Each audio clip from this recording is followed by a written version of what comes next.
Man, I gotta say, guys, this show. I gotta say, I'm a little resentful. I am too. I wanted to get better, but it's so been. I meant so to both of you. aggressively. I'm resentful to Marvel. I feel like this show is aggressively mediocre. It is. It is mediocre. It's pretty predictable. All right, let's get into. We'll start with episode 3.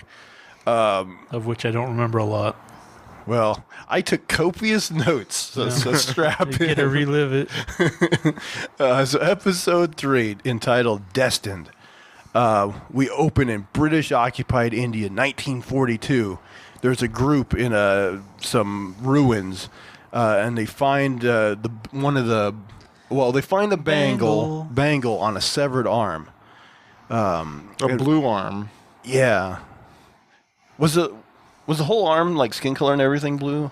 It looked blue to me. Oh, okay.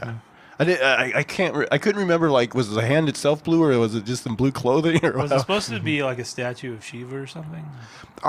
So in Marvel, there's these people called the Kree who are like blue, but they're from like a different planet and they mess with human DNA at some point. Okay. So it might be referencing them, but it could be like a Jinn thing. I don't know. It could be anything. Because it made it sound like it was some evil entity or something like that, maybe. I don't know. But like one of the people like mentioned that a man from the temple said that 2 bangles are needed, presumably for them to get home, but that comes up later. One of the women in this group is Aisha, who is Miss Marvel's great-grandmother. We talked about her before.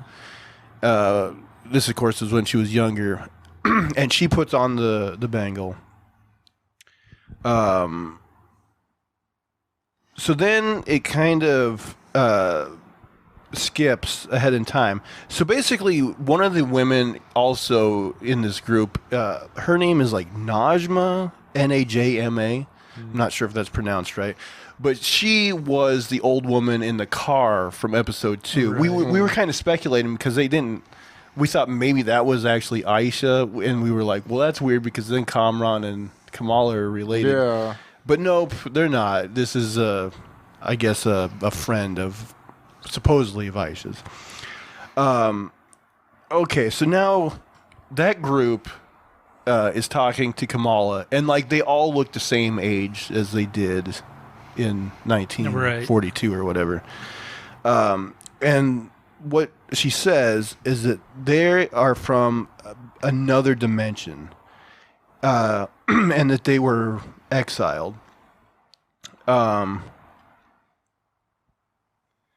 they talk about the power of Noor, which means light, and they say that's what kind of like what the bangle harnesses, and it's also what keeps them young, I guess. Apparently.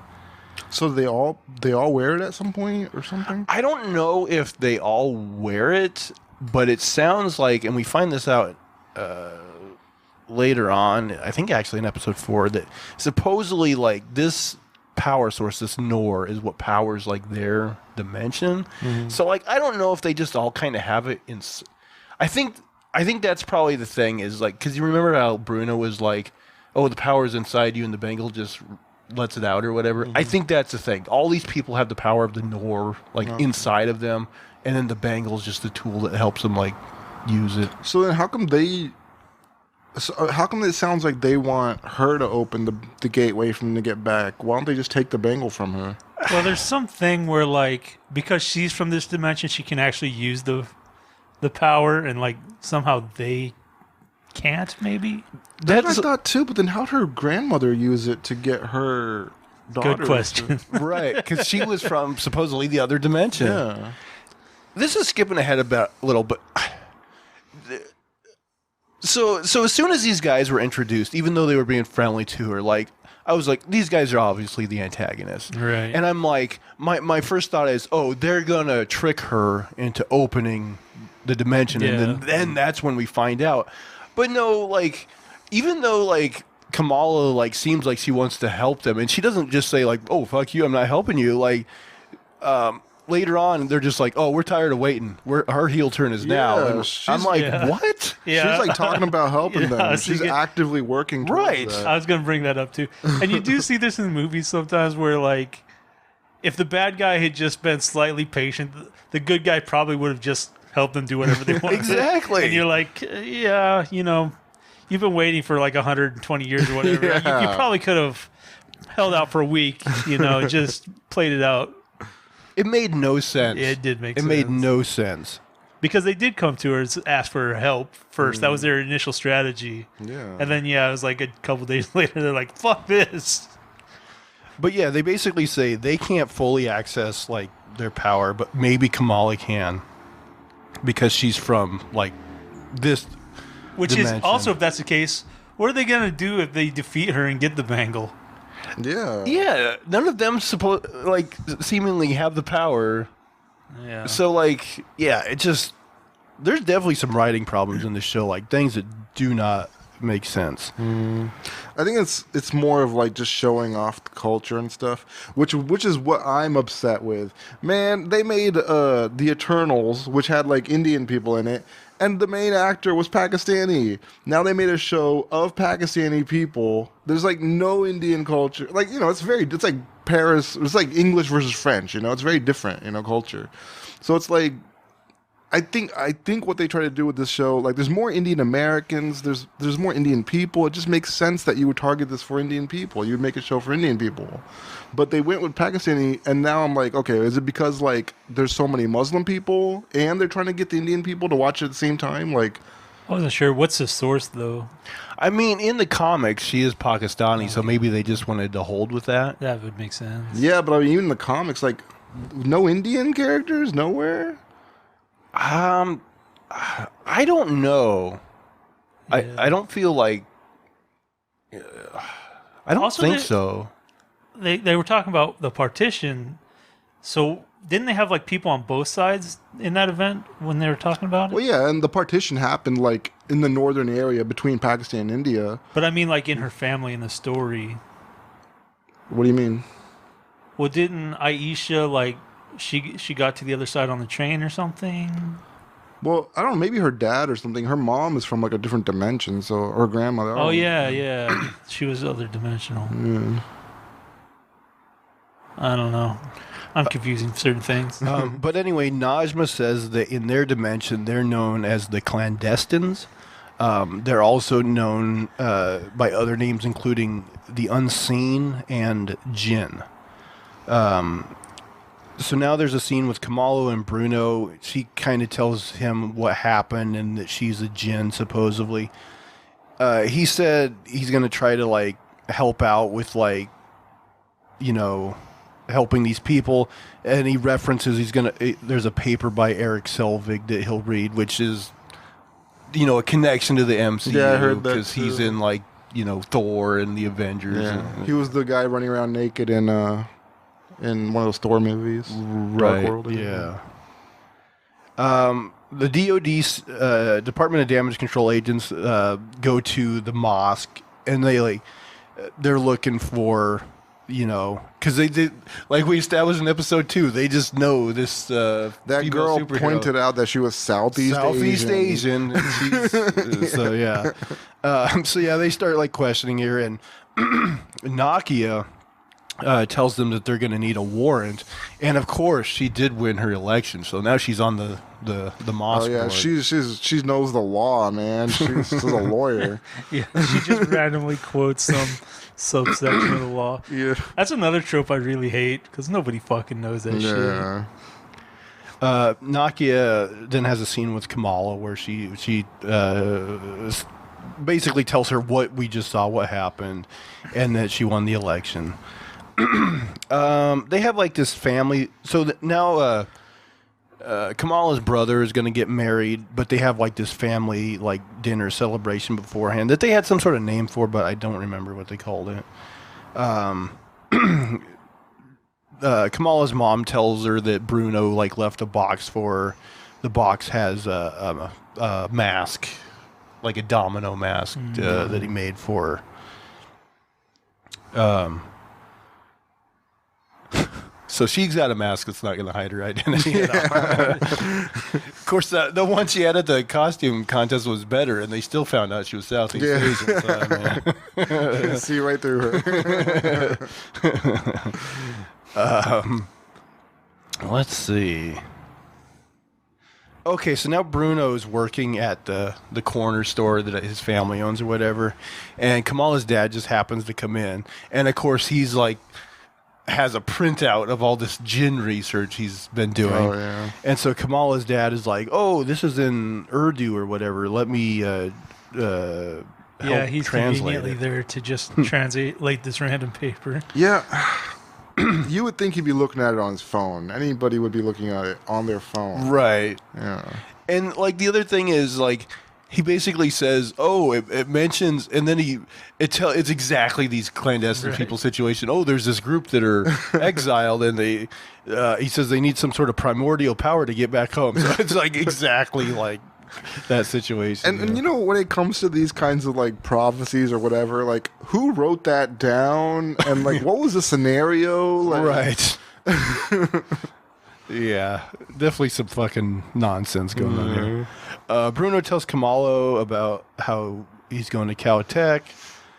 He says he figures out that like they need a like insane amount of power to like the power of a sun basically to help the Jinn get back to their dimension. So then we cut to the wedding. Her brother gets married and they're all celebrating and dancing and shit. We get a scene where with Kamran and Najma where like okay, so like at one point like Kamran texts with Kamala or something, and I forget exactly what it was, but like he basically told her like not to worry about like helping them right now or something. So then Najma like reads this text and she's like, "What the fuck? Like, we need help like now. Like our time's running short or something." And I don't. And basically, this is where we find out that she's evil and like she's gonna come for like Kamala or whatever. Yeah, she says they're running out of time. Anyway, okay, so yeah, they have the dance number. There's a Bon Jovi tribute band called Brown Jovi. Oh yeah. Did you like Brown Jovi? Nah, I didn't care. They didn't even really get to perform, right? Because they're like right after this, like she pulls the fire alarm and they all scatter or whatever. They didn't want to pay the fee. They just wanted the pun. But yeah, so basically Kamran comes to the wedding and warns Kamala that the clandestines will kill everyone and she's got to get everyone out of there. So she pulls the fire alarm. Everybody starts to go.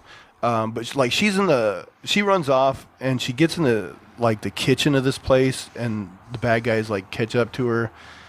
So they fight a little bit. Kamala ends up getting the upper hand after.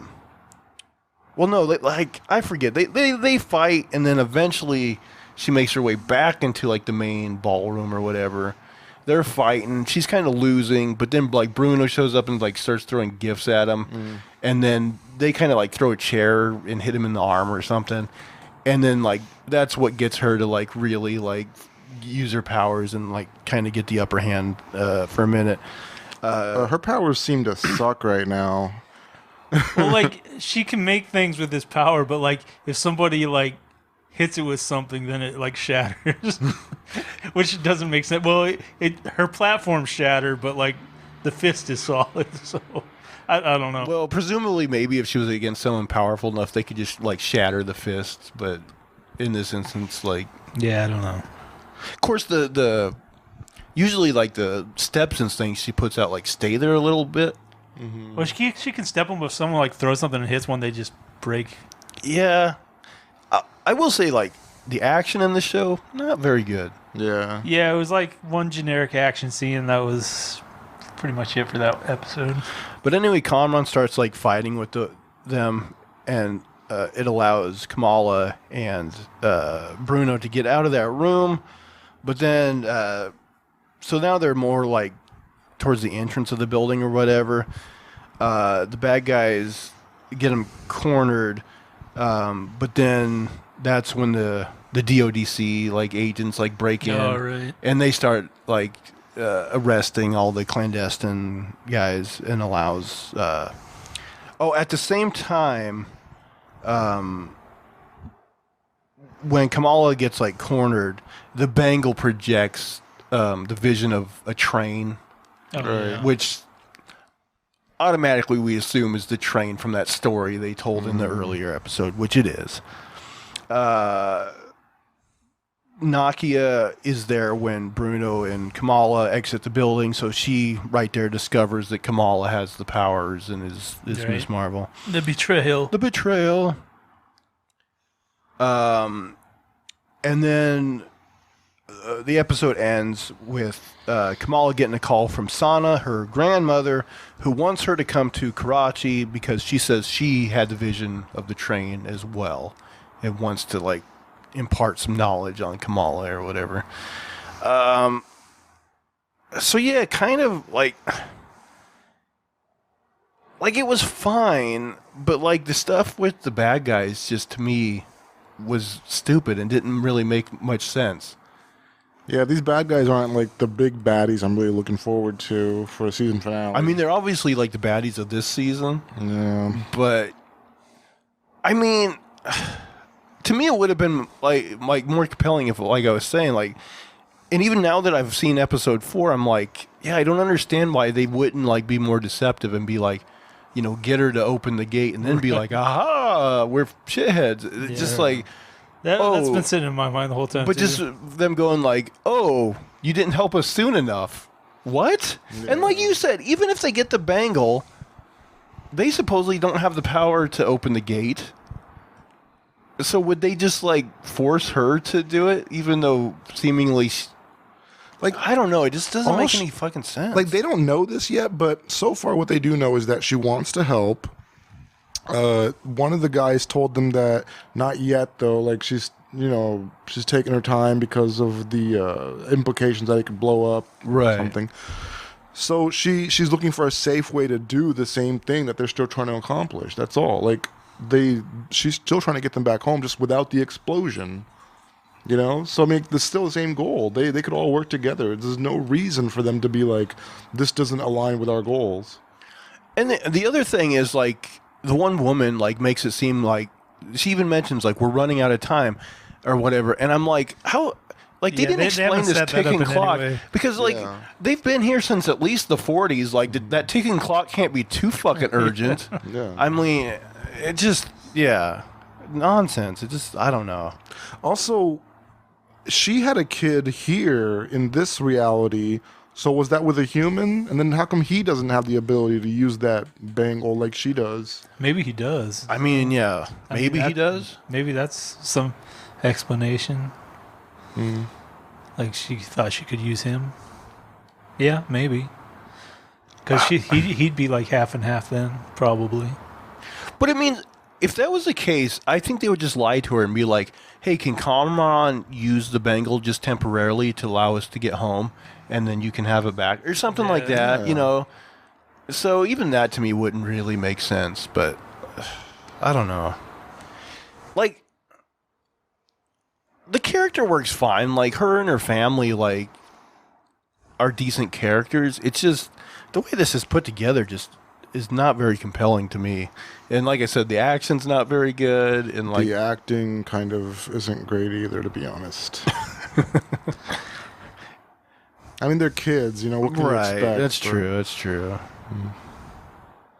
Yeah, I don't know. It's just, the writing on this show just isn't clicking with me. But, so that was episode 3.